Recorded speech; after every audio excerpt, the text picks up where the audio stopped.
Hi guys, welcome to episode 7 of Baby Over. Bhaskar से हाय. Hey guys. अच्छा भास्कर, कैसा feel हो रहा है हमारे पिछले एपिसोड पे हर्षल गिब्स जी ने रिप्लाई किया है. यार मुझे तो काफी फ्लॉन्ट करने का मौका मिल गया, so I was really happy. भाई इतनी अत्यंत खुशी, क्योंकि एक तो इंस्टाग्राम फेसबुक पे ये बेबी ओवर वाली पोस्ट तो मेरे से आती है और चली जाती है, कोई देखता ही नहीं है. तो मैंने गिब्स का कमेंट भी देखा तो घर में इतना एक्साइटेड हुआ, मैं सबसे पहले तेरे को कॉल करा बीवी को बताने से पहले, और फिर मैंने बीवी को बताया. तो बीवी का रिस्पॉन्स क्या है, तेरे को आज ज्यादा खुशी हो रही है या मुझसे बात करके ज्यादा खुशी होती है? मैं कह यार ये क्या का? तो मैं भी एक्चुअली भाग के अपनी बीवी के पास गया जब तूने बताया कि देखो गिब्स ने ये किया. तो पहला टास्क था कि हु इज गिब्स, वो समझाना. आज हम बात करने वाले हैं 2007-2008 में एक अमेजिंग सीरीज, जो क्रिकेट से ज्यादा और चीजें जो हुई थी फील्ड में उस पर डिस्कस होती है वो series. This is India tour of Australia. 4 test match खेले गए थे. And just to set up context, उस टाइम पे जो ऑस्ट्रेलियन टीम थी वो पिछले 8-9 साल से वर्ल्ड क्रिकेट को डोमिनेट करती हुई आई है, बट अब थोड़ा वो नीचे जा रहा है उनका फॉर्म. उनके test greats have retired. McGrath, Shane Warne, Justin Langer, all 3 retired at the end of the same test match. लग रहा था अगले दिन सुबह उठे ये 30% टीम ही चली गई है. तो ये क्रिकेट ऑस्ट्रेलिया का कॉस्ट कटिंग मेजर होगा कि भाई तुम तीनों एक साथ रिटायर हो जाओ ताकि एक पार्टी देनी पड़ेगी. बट मैं सोचता हूँ कि कभी जैसा कोई प्लेयर शेन वॉर्न रिटायर हुआ होगा तो स्टुअर्ट मैकगिल कितना खुश हुआ होगा. बोला चलो यार गया ये आदमी मुझे अब खेलने को तो मिलेगा यार, बैठा ही हुआ था ये. बट ऑस्ट्रेलियन टीम का इस टाइम पे जब इंडिया जाने वाली है तब तक ऑस्ट्रेलिया लगातार 14 टेस्ट मैच जीतता हुआ आया. उन्हीं ने रिकॉर्ड होल्ड करा हुआ था ऑफ हैविंग 16 कॉन्जिक्यूटिव विक्ट्रीज, जो 2001 में इंडिया पे आके खत्म हुआ था. तो अब वो एक इंटरेस्टिंग, एक another angle to the test series existed कि क्या ऑस्ट्रेलिया वो रिकॉर्ड तोड़ पाएगा. दूसरी तरफ अपनी इंडियन टीम है जो अब 2001 से अब तो टीम बहुत बेटर है. And Anil Kumble was the captain, जिस बेचारे को मतलब सब कैप्टन बन के सब निकल गए, सबने छोड़ दिया, तब जाके उसको मौका मिला. वो खुद भी बोलता है कि अगर गांगुली कैप्टन रहता तो मुझे कहीं मौका मिलता ही नहीं. हाँ, तूने ग्रेट प्लेयर्स की बात की थी, बट अभी जो टीम थी ना वो काफी आउट ऑफ फॉर्म थी. सहवाग, गंभीर बहुत अच्छे फॉर्म में नहीं थे. इनफैक्ट वो पहले इनिशियल टेस्ट मैचेस खेले भी नहीं थे. मिडिल ऑर्डर अच्छा था, all great players were there, but थोड़ा सा अनसेटल्ड दिख रहा था. And Yuvraj were also there who probably was not in great test form. जो बॉलिंग अटैक था उसमें जहीर खान था, आरपी सिंह था. जहीर खान इंजर्ड हो गया तो जो मेन स्पेयर हेड था वो आरपी सिंह था. He was a 23-year-old guy. Ishant Sharma को ड्राफ्ट इन किया गया था, 19-year-old guy. Irfan Pathan was the third one, another 23-year-old guy. तो काफी नई टीम थी. हाँ, ये तो सही कह रहे, नई टीम है, बट डिफरेंस मुझे वही लगने लगा था जो सेल्फ बिलीव वाली बात है, कि लग रहा था कि अगर 20 विकेट ले सकते हैं तो इन लड़कों में वो टैलेंट है. जब सीरीज स्टार्ट हुई थी तो the moment Anil Kumble was on the airport, the first question he was bounced with was कि तुम्हारे प्लेयर्स तो शॉर्ट बॉल से डरते हैं, how will they score runs, how will they beat Australia. वो होटल पहुंचा at the same question. So वो दिख गया था कि यहाँ पे माइंड गेम्स ऑस्ट्रेलिया की तरफ से स्टार्ट हो चुके हैं. माइंड गेम पे ना ऑस्ट्रेलियन टीम अलग ही लेवल पे. अगर एकता कपूर के सीरियल्स कोई क्रिकेटर लिख सकता है तो वो ऑस्ट्रेलियन क्रिकेटर्स ही हैं. हाँ, तो भाई फर्स्ट टेस्ट मैच स्टार्ट हुआ and India as usual, and this was a boxing day test guys. काफी ज्यादा इंटरेस्टिंग होता है इन ऑस्ट्रेलिया. इंडिया का यूजुअल ड्रिल, हम वार्म अप करने में बहुत टाइम लेते हैं. Only Sachin scored and India ये टेस्ट मैच हार गया. तो इस पे डिस्कस तो क्या ही करना है, 10 सेकंड का साइलेंस रख लेते हैं अंदर. हाँ, मतलब आई एग्री विद यू. वो हिंदुस्तान का जेट लैग ही होता है मुझे लगता है पहला test match. By the way, I think because of that ना कोहली ने चेंज कर दिया. कोहली ने अब रिक्वेस्ट डाला बीसीसीआई को कि अब कोई भी सीरीज हो रही है ना, टेस्ट मैच पहले मत रखो, पहले ओडीआई T20 रखो, टेस्ट मैच एंड में रखो. तो अभी रिसेंट न्यूजीलैंड सीरीज में भी एंड में थे, इंग्लैंड वाली सीरीज में भी एंड में थे. मैं वही कह रहा था, काफी चेंज आ गया है स्कोर्स में आफ्टर टेस्ट मैच. सब हार रहे हैं, हम फिर भी हार रहे हैं. हाँ, तो फर्स्ट टेस्ट मैच में कुछ उखाड़ा तो हमने नहीं, बट हमारे बॉलर्स ने उतना बुरा नहीं करा. लाइक ऐसा नहीं ऑस्ट्रेलिया ने 600 रन बनाए, उन्होंने 350 रन बनाए. और हमें बैट्समैन ने रियलाइज करवाया कि जो 90s की बैटिंग टीम होती थी, हम भूल ना जाए, एक नॉस्टैल्जिया होना चाहिए हमारे पास. अब फर्स्ट टेस्ट मैच के एंड में ऑस्ट्रेलिया का हो गया है 15 का रिकॉर्ड. अब वो अगला वाला जो सिडनी पे होगा वो जीतते हैं, then they will equal the Steve Waugh record of 60.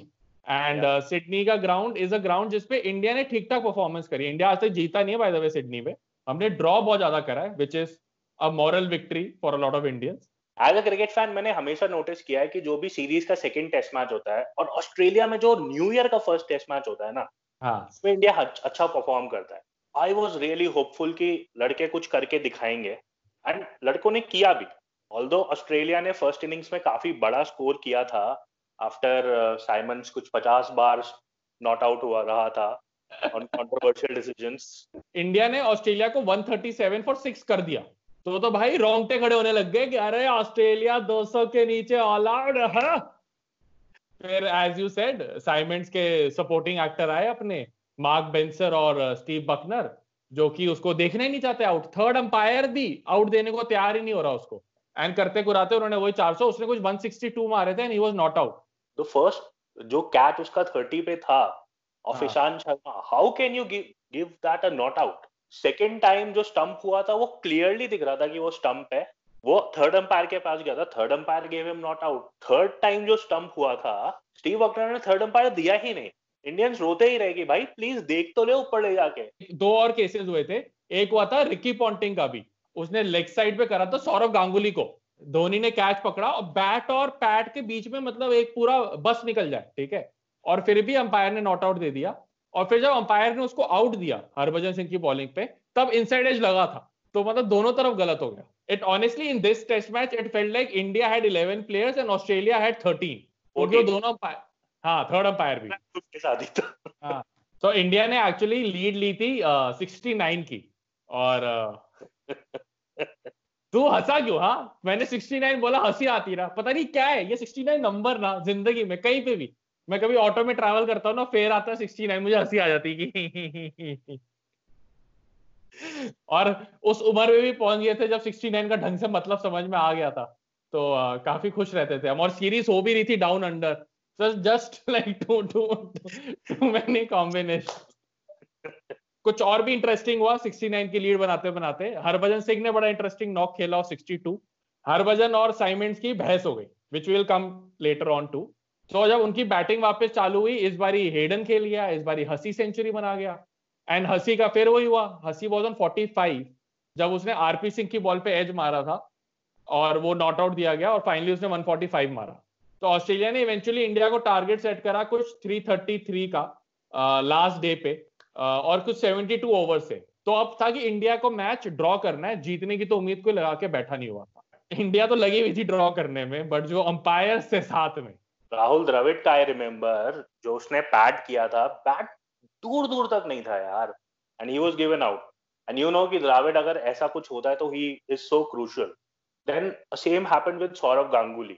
जब माइकल क्लार्क ने कैच पकड़ा, रिप्लेस में साफ दिख रहा है कि the ball was grounded, that time Ricky Ponting gave it out and umpire agreed to it. इतना ज्यादा इंटिमिडेटिंग होते थे ना ऑस्ट्रेलियन प्लेयर्स, बहुत अजीब लग रहा था बाहर से देखे कि बस चल क्या रहा है, this is not cricket. So you can still sense the anger in your tone right now, Bhaskar, when you're talking, because that is the frustration as fans we felt through. To be fair to Mark Benson, जिसने Ricky Ponting वाला out दिया था, उस time पे ICC का rule नहीं था third umpire पे जाने का, अगर तुम्हें डाउट है तो उस टाइम पे फील्डर की और प्लेयर की जो बात है वो मानी जाती थी। लेकिन तू सोच, तू और मैं तो गुस्सा हो रहे हैं, सुनील गावस्कर जिसने जिंदगी भर बोला है कि भाई साहब गुस्सा नहीं होना, कुछ नहीं करना, तुम बस बैटिंग करो, ना ना ना ना, वापस जवाब नहीं देना, वो कमेंट्री पे इतना गुस्सा हुआ था। वो कह रहा है हम कैसे उस प्लेयर की बात सुन सकते हैं जो खुद निक लिखता है तो चलता नहीं है, उसी को अंपायर बना दो ना, अंपायर है क्यों। हर्षभ भोगले बैठा हुआ था कमेंट्री में उसके साथ, और वो उसको शांत कर रहे हैं, कह रहे अरे भाई अरे अरे अरे अरे रिलैक्स रिलैक्स सुनील जी। तो गांगुली वाले डिसमिसल में दोनों जो बंदे इन्वॉल्व थे, माइकल क्लार्क जिसका कैच द्रविड़ ने स्लिप पे पकड़ा था, ही डिड नॉट वॉक, मतलब look at the audacity. Ricky Ponting जो फर्स्ट इनिंग्स में निक किया था and he did not walk, he was given not out. So how can we believe them? Mark Benson जब ये out हुआ था, he went and asked Ricky Ponting, rather वो square leg umpire के पास जाता जो स्टीव बकनर था। ऑल्दो डिसीजन चेंज नहीं होता, मुझे फील हो रहा है। तो क्या देता कि नहीं नहीं गांगुली है, आउट आउट, भेज दो इसको।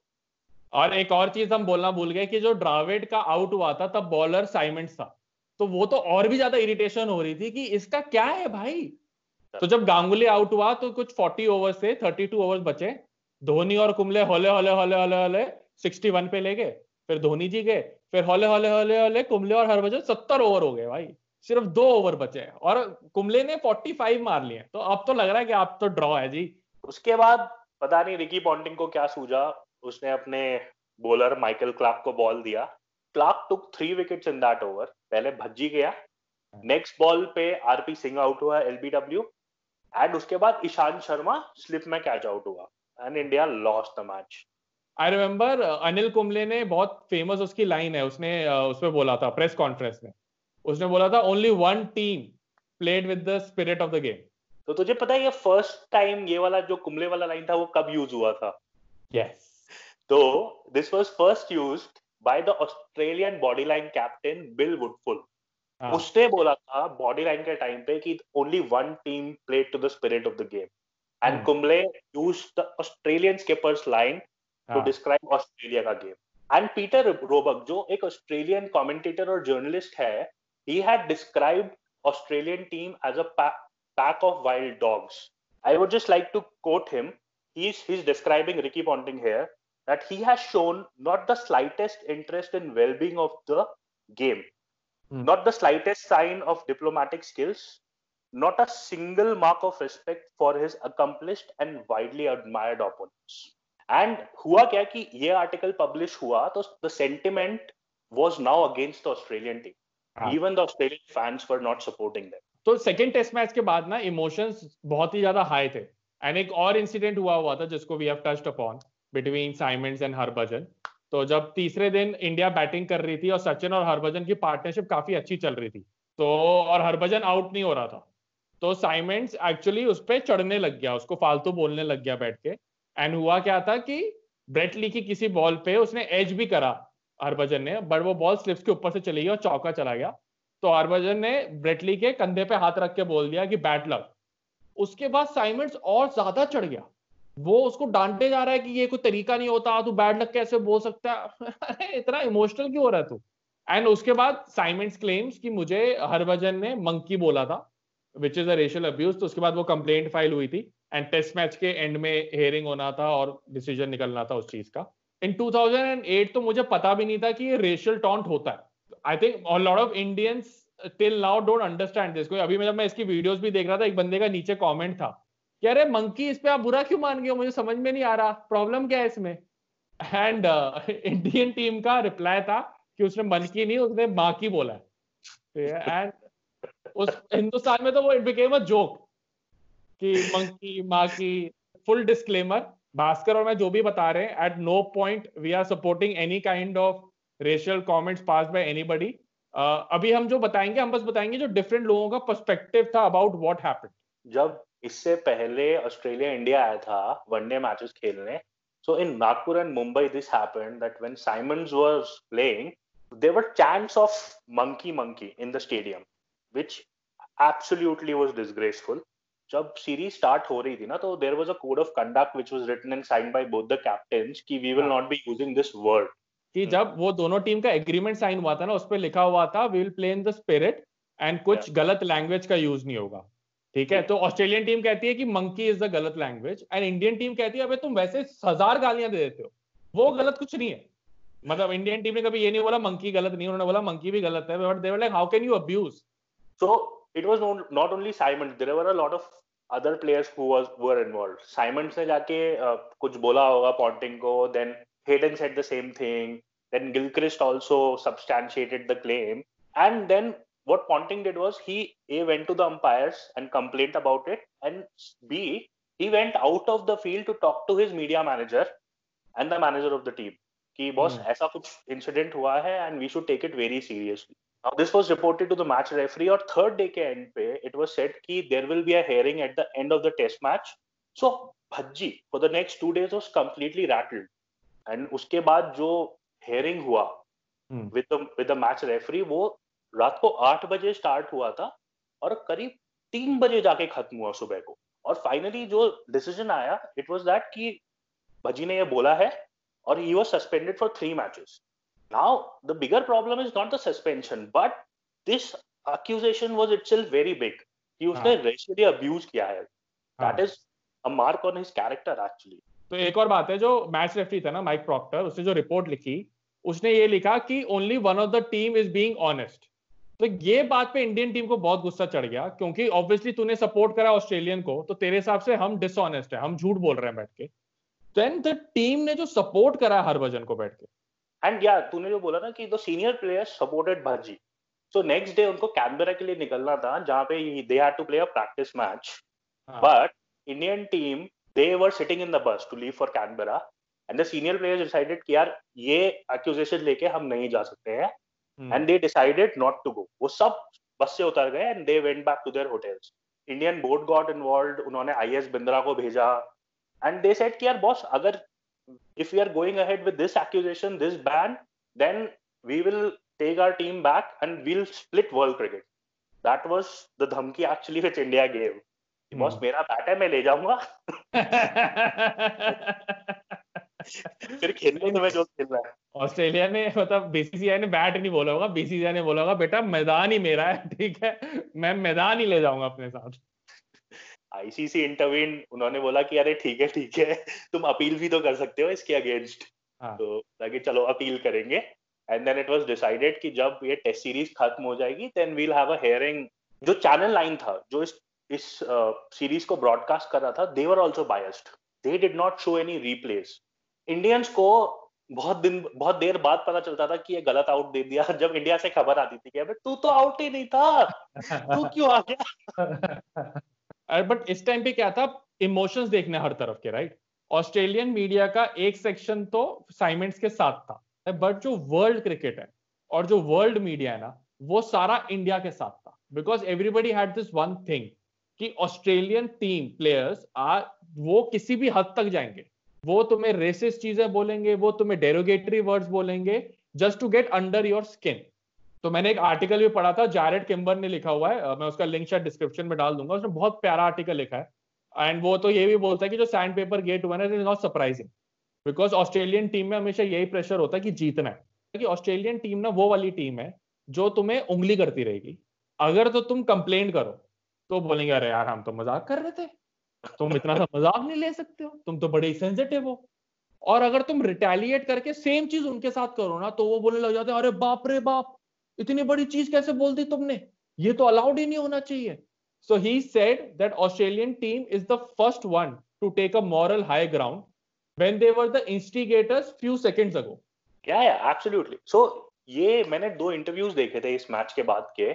So one is where Tony Greig and Michael Slater are sitting, and Slater है ना, मतलब he slamming Indian behavior कि ये क्या होता है, वो क्या होता है, and Tony Greig is like कि भाई तुमने भी तो उस समय वो किया था.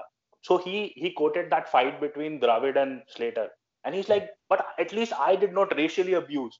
And Tony Greig बोल रहा है कि बॉस अभी प्रूफ हुआ नहीं है.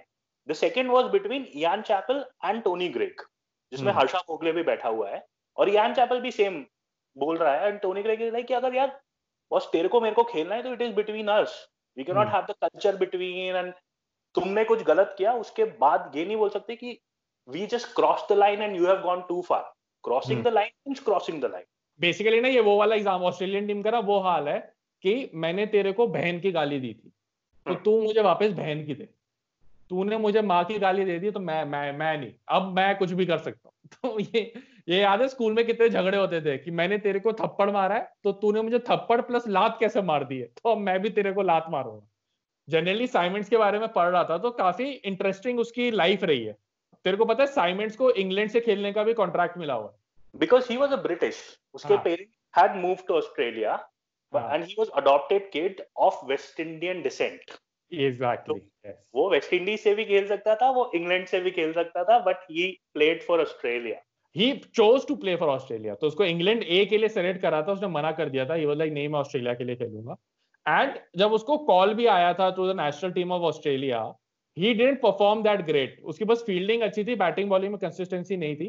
तो 2003 वाले वर्ल्ड कप में फर्स्ट टीम में तो वो आया भी नहीं था, सिलेक्ट नहीं हुआ था, जबकि रिकी पॉन्टिंग ने अपेरेंटली पब्लिकली बोला था कि ही शुड बी सिलेक्टेड. ये तो किस्मत देख कि पहले शेन वॉटसन इंजर्ड हुआ, तो वो टीम में हुआ, स्क्वाड में आया 15 के. फिर उसके बाद शेन वॉन पे वो लगा डोपिंग बैन, वो बैन हुआ कुछ मैच के लिए. फिर डैरेन लीमन पे रेशियल चार्ज लगा था अगेंस्ट श्रीलंका, तो वो 5 ओडीआई के लिए नहीं खेल सकता था। तो जो पहला ओडीआई था ऑस्ट्रेलियन टीम को साइमंड्स को लेना पड़ा, एंड उस पे साइमंड ने मैच विनिंग सेंचुरी मारी थी against Pakistan, and then he has never looked back. तो बेसिकली अगर शेन वॉर्न नशे नहीं कर रहा होता और अगर लीमन में तमीज होती तो शायद साइमंड का करियर ही नहीं होता और वॉटसन फिट होता, because Watson was the first choice. Yes. जब मैं पढ़ रहा था इसके बारे में तो I found out that he was not even sure of his place in Australian cricket. तो उसने रग्बी टीम का भी ट्रायल दिया था। अच्छा। After his retirement he had played a few rugby matches also, जो ऑल स्टार टीम्स होती हैं, जो एग्जीबिशन मैचेस होते हैं। मतलब वही है ऑस्ट्रेलियन टीम के ना, वही बात है कि हर एक प्लेयर में ना इतनी काबिलियत थे और ऐसे मैच विनर्स थे, but just their attitude and the arrogance that they had on field, वो हमेशा एकदम वो विलेन वाला रोल ही हो जाता था। मतलब you can never like that. And Symonds specially काफी ज्यादा टैलेंटेड था इन सब मामलों में, and he made his big debut in 2011. So he appeared on the Indian television reality show Big Boss. एक चीज है कि जब when they were playing for Mumbai Indians, Simons and Harbhajan became good friends. They were really fond of each other. So that is what IPL does to world cricket. मेरे को तो लगता है कि मुंबई इंडियन टीम ने उनको Symonds को उठाया ही इसलिए था कि यू नो थोड़ा मजा आ जाएगा, थोड़ा एक मीडिया टेंशन तो मिलेगा, फील तो है। जिस तरह इस बार ही तेरे को पता है गेल को उसने उठाया था ना पंजाब में, तो प्रीति जिंटा ने बोला था कि हमने उठाया इस चक्कर में कि हमें पता है इसके चक्कर में एड्स और मिल जाएंगे हमें। तो मैं तो सोच रहा था यार बचाओ बंदे को, तुम पब्लिकली बोल रहे हो कि टैलेंट के तो ले भी नहीं रहे इसलिए ले रहे हैं कोई ब्रांड आएंगे इसको पैसे देने। साइमंड लेकिन अभी रिसेंटली बोलता है कि 2011 में जब वो मुंबई इंडियन में आया था, so they went to a party at a rich person's house. You can guess, dude. तो उसमें कहने लगा कि हरभजन उसको बाहर बुलाता है बातचीत करने के लिए और हरभजन उसको अपोलोजाइज करता है और हरभजन रो पड़ा। सो उन्होंने माफ कर दिया दूसरे को। तो साइमंड ने ये चीज बोली, हरभजन को आर्टिकल मिला, हरभजन ने ट्वीट करा कि भाई रोया कब मैं, हिला यार तू तो राइटर ही बन गया, तू कुछ भी बोले जा रहा है बैठ के। However, जब इंडियन बोर्ड ने इंटरवीन किया तो एक कमिश्नर, एक जज को अपॉइंट किया गया to hear the appeal, and जज को बुलाया गया न्यूजीलैंड से, बिकॉज तुम्हें पता है कि दामाद मटेरियल कहाँ मिलता है। ये जो अपील हुई थी ये 4 टेस्ट मैच के बाद सुनी जानी थी। तो till that time the Indian one day team had arrived and they were in Melbourne और 4 टेस्ट मैच एडिलेड में खेला जा रहा था। They had flown back in a charter plane to Adelaide कि अगर हरभजन का बैन सस्टेन होता है तो we'll come back. Indian board ने क्लियर कर दिया था कि हम कुछ भी हो जाए ये बैन एक्सेप्ट नहीं करेंगे। उसके बाद ये अपील वाला चीज स्टार्ट हुआ एंड सारी टेस्टिमनीज हुई साइमंड्स की, भज्जी की, एंड तेंदुलकर है ना वहां पे जज को कन्विंस कर रहा है कि सर गाली दी थी। अब रेशियली अब्यूज नहीं किया था। जस्ट इमेजिन कि तू अपना गाली देना किसी को जस्टिफाई कर रहा है कि मैं तो सिर्फ गाली देता हूँ जी, मैं उससे ज्यादा कुछ नहीं करता। बट उसमें होता है साइमंड भी बोलता है, साइमंड बोलता है कि ओके इफ ही सेड तेरी माँ की it can sound monkey to me, तो he admitted to that fact. और एक चीज बड़ी अच्छी थी कि साइमंड ने एडमिट करा था कि मैंने इंस्टिगेट करा।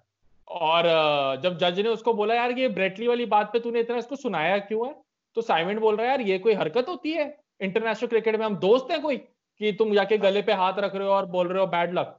तो जज इज लाइक तू बावला है क्या, आई होप तेरी तरह बाकी क्रिकेटर्स ना हो भाई, मैं क्रिकेट ही तो खेल रहा हूँ, कोई वॉर थोड़ी ना हो रही है कि कंधे पे जाके हाथ नहीं रख सकता वो। हाँ मैं एक चीज बोलना चाहता हूँ, अगर ऑस्ट्रेलिया ने इंस्टिगेट करा भी था और अगर तब हरभजन या कोई भी प्लेयर रेशियली अब्यूज करता है, I still think that racial abuse is wrong. I think the other problem is कि आज तक सारे क्रिकेटर्स ने ना, जब ऑस्ट्रेलिया ने उनको रेशियल अब्यूज किया है, बाकी क्रिकेटर्स ने कंप्लेंट क्यों नहीं की है इस बात की। I think a lot of players also let it go because of this entire thing about ये तो फील्ड पे ही होता है, and also एक जो स्टिग्मा अटैच्ड है with मेल पर्सनालिटीज कि मर्द को बुरा नहीं लग सकता है। तो फाइनली जो जज का वर्डिक्ट आया ना वो यही आया कि there is not enough evidence to convict Harbhajan. तो उसने कुछ आई थिंक 50% मैच फी का बैन किया था, और उसने ये भी बोला था कि ऑस्ट्रेलियन टीम में जो क्लार्क का स्टेटमेंट था वो बाकी तीनों से मैच भी नहीं कर रहा है। अब ये सबका प्रेशर ना माइक प्रॉक्टर पे भी आने लग गया because he was the match referee through out. तो लोग उसको पूछने लग गए कि तूने कैसे फिर बोल दिया कि ये हरभजन ने बोला है। एंड माइक प्रॉक्टर अब किताब में अपनी लिखता है कि भाई साहब उस टाइम तो सचिन ने मुझे बोला ही नहीं कि ये माँ की वाली बात है, अगर सचिन ये बोलता तो मैं बोलता ही नहीं, जबकि सचिन कह रहा है मैंने बताया माइक प्रॉक्टर को। But Mike Proctor also had to pay heavily for it, because जब 2009 में आईपीएल साउथ अफ्रीका गया था, so he was suppose to be one of the match referees, तो फोन पे कंफर्मेशन आ गया था, वो ईमेल का वेट कर रहा था, बट बेचारे को कभी ईमेल आई नहीं कंफर्मेशन में। उसको बाद में पता चला कि ललित मोदी ने अपेरेंटली उसका नाम हटवा दिया था कि ना ना ना ना ना, इसने बोला है सचिन ने गलत चीज बोली है, इसको तो नहीं बना रहे मैच रेफरी। एंड एक और चीज थी कि इंडिया ने एक रिटन कंप्लेन दी थी अगेंस्ट द एम्पायर्स कि they should not be umpiring in the upcoming test matches. So काफी करियर डिफाइनिंग मोमेंट्स दोनों एम्पायर्स के लिए भी था। तो उल्टा मार्क बेंसन और स्टीव बकनर ने दोनों इसके बाद कुछ 5-6 टेस्ट मैचेस में अंपायरिंग करी है। मार्क बेंसन ने सरप्राइजिंगली इंडिया के लिए दोबारा करा है, इंडिया वर्सेस श्रीलंका इन श्रीलंका उसने करा है दोबारा। स्टीव बकनर को तो आई थिंक इंडिया में ऊपर से उड़ रही जा रहा होगा ना, तो भी उसको मना कर देंगे कि ना भाई तू नहीं उड़ रहा हमारे ऊपर से। बट स्टीव बकनर मैं देख रहा था, so he has umpired in the most number of test matches 181 and sorry 128, and ODIs में वो शायद नंबर 3 है। वो जब ये वाला टेस्ट मैच हो रहा था ना अपना सिडनी वाला, वो 60 साल का था यार। 60 साल की उम्र में मैं समझ सकता हूं अगर तुम्हें निक सुनाई नहीं दे रहे, ठीक है, क्योंकि 60 साल की उम्र में वो हो जाता है कि तुम्हें हमेशा दोबारा पूछना पड़ता है क्या बोला है। तो अंगद देखेंगे राजकुमार ईरानी जो सेंचुरी के लिए बनना चाह रहा है। बट ये सिडनी गेट इंसिडेंट एक और बंदे के लिए काफी साइकोलॉजिकल इफेक्ट छोड़ के गया था, विच वाज साइमन। साइमन खुद बोलता है कि मतलब post this incident he realised the kind of money that is involved in cricket and the power that is involved in cricket, because clearly Australian board ने उस पर काफी प्रेशर डाला था कि भाई कंप्लेंट वापस ले ले। जो एक चीज ऑस्ट्रेलियन मीडिया उसका साथ देता है कि बोर्ड ने ये नहीं करना चाहिए था, बिकॉज हुआ क्या था, अगर इंडिया छोड़ देता टेस्ट सीरीज तो जो ब्रॉडकास्टिंग राइट मिले हुए थे चैनल 9 को, वो ऑस्ट्रेलियन क्रिकेट को सू कर देता। Simon was like all of that it just took me down a road of alcohol and drugs and all of that, and मैं कभी क्रिकेट उस तरह से खेल ही नहीं पाया। His career went downhill after that, and 2009 के वर्ल्ड कप से पहले, T20 वर्ल्ड कप से पहले, he was sent back home because of his alcoholism. But एक चीज मैं बहुत इंटरेस्टिंग पढ़ रहा था कि जब उसका कॉन्ट्रैक्ट लिखा गया था ना, so he was said that he cannot have alcohol publicly, but वो ड्रेसिंग रूम में पी सकता है। Really? ड्रेसिंग रूम में अलाउड था? उसके लिए अलाउड था, but he was seen drinking publicly and then he was sent back. तो जस्ट इमेजिन तेरी कंपनी बोले कि नहीं यार तू फ्लोर पे बैठ के नहीं लेकिन कॉन्फ्रेंस रूम में जाके पी सकता है। तो alcohol did not clearly suit him like Herschelle Gibbs.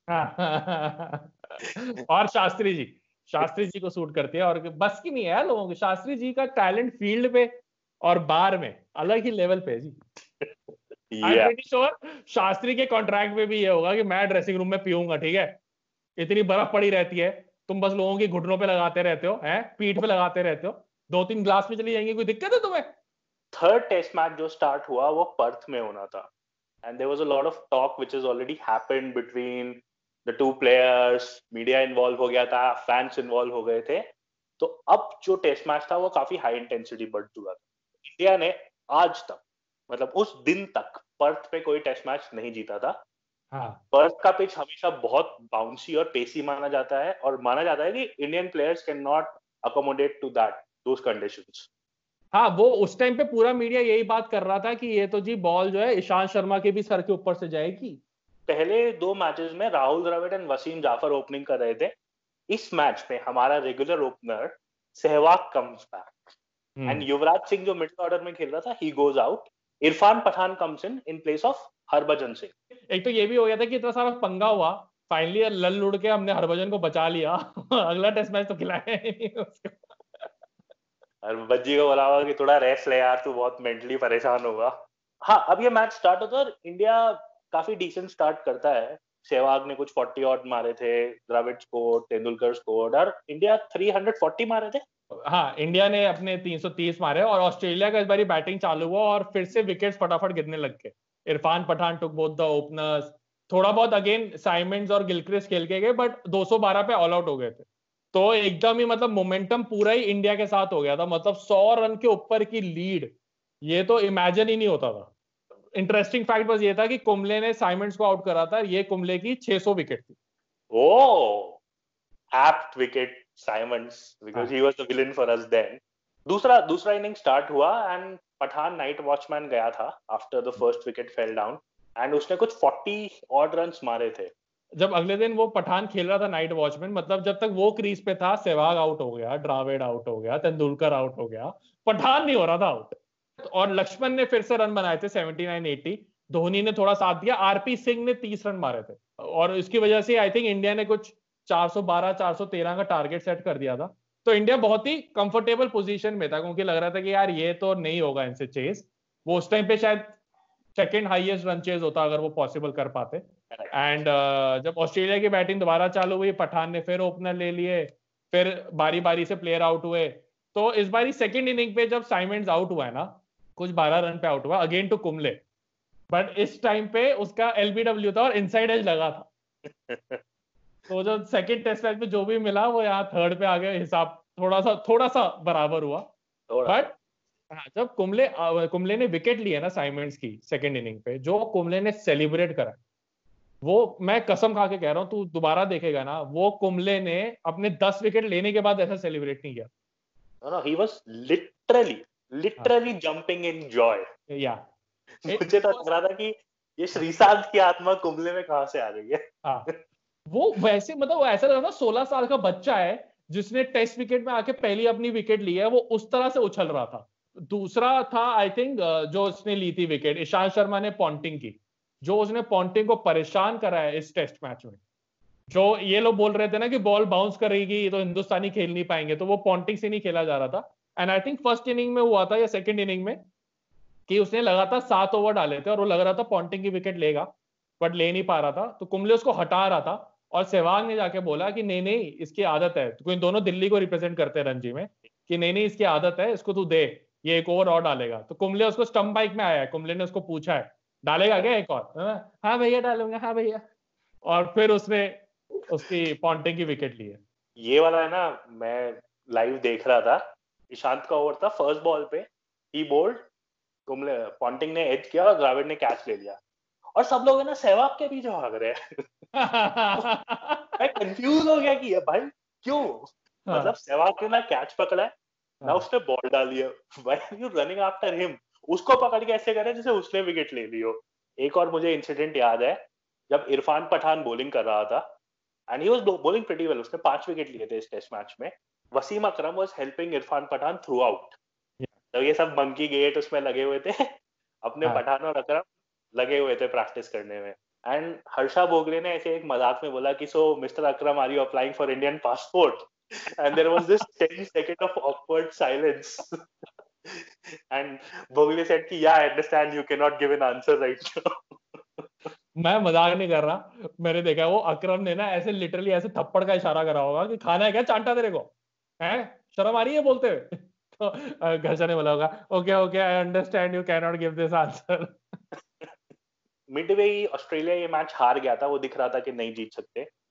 Clark was the only guy जिसने रन मारे थे, ही स्कोर्ड 81, बट वो एक ट्विस्ट इन द टेल तो हमेशा इंडिया के साथ होना ही होता है ना। हम कभी आराम से नहीं जीतते हैं। Stuart Clarke and Mitchell Johnson, they started literally banging India. Finally, Clark got out, and उसके बाद Sean Tate, a brilliant Yorker by RP Singh, he got out, and India won for the first time in Perth. And Australian critics were silenced. Were silenced by this victory. वो यार वो victory तो आपको sweet लगती है ना, जो इतना सब कुछ होने के बाद where everybody is expecting you to lose and you win, and they dominated this test match India. ऐसा नहीं था कि एक आधा सेशन डोमिनेट करा और जीत गए, दिन दिन डोमिनेट करा। जब सेकंड टेस्ट मैच हम लोग हारे थे तो मुझे काफी दुख हुआ था, but after this test match I felt कि it was good that India lost, otherwise they would have never come back like this. जिस इंटेंसिटी के साथ इंडिया खेल रहा था, the way Kumble got the boys together and they played like in the face cricket, man. It was very heartening to see. It felt, मतलब वो जो चकदे वाली लाइन है ना कि मुझे कोई स्टेट का नाम नहीं सुनाई देना चाहिए, सिर्फ एक नाम सुनाई देना चाहिए और वो है India. The same momentum actually continued in the fourth test match also. जहाँ इंडिया गई and they played really well, but it was a पाटा विकेट. पेल के रन मार रहे हैं जी. इंडिया ने 500 मारे, ऑस्ट्रेलिया ने भी 500 मार दिए. They actually took the lead. और फिर इंडिया ने 270 ऑड मारे थे for 6 wickets and the match ended in a draw. India हार गया है 2-1 से सीरीज, but moral victory अब अपने साथ है because we were the team who was getting back into the series. and hearing हुआ है हरभजन वाला where उसका level 3 charge degrade करके level 2.8 कर दिया गया था and he was just fined 50% of match fees. but Australia team के प्लेयर तब भी नहीं माने थे. they were still sledging. अच्छा देख लेंगे इनको, है ना, वनडे सीरीज में देख लेंगे. पॉन्टिंग सेट की there would not be a need of the third final. so Ponting, I would like to say you were right. India ने तुम्हें पेल के मारा. किसी को क्लियर आइडिया तो है नहीं कि साइमंड्स और हरभजन के बीच में एक्चुअली बोला क्या गया था. The only way we can find out इसकी कोई टाइम मशीन इन्वेंट हो और हम इतना अच्छा खेलें कि हम इंडियन टीम में सिलेक्ट हो जाए. तो बस उस पॉइंट पे मैं जाके खड़ा हो जाऊंगा कि है क्या क्या क्या क्लैरिफाई करना प्लीज. तो हमें तभी पता चल पाएगा, और कोई तरीका तो नहीं है. But thank you so much for watching this episode. Please don't forget to like the video. Please comment, give us your feedback, and don't forget to subscribe to the channel. Bhaskar, you want to say something? And guys, please share this video with all your friends who are interested in cricket and who are interested in all these rivalries. And keep starting your love. हमें feedback दीजिए. That is what we want.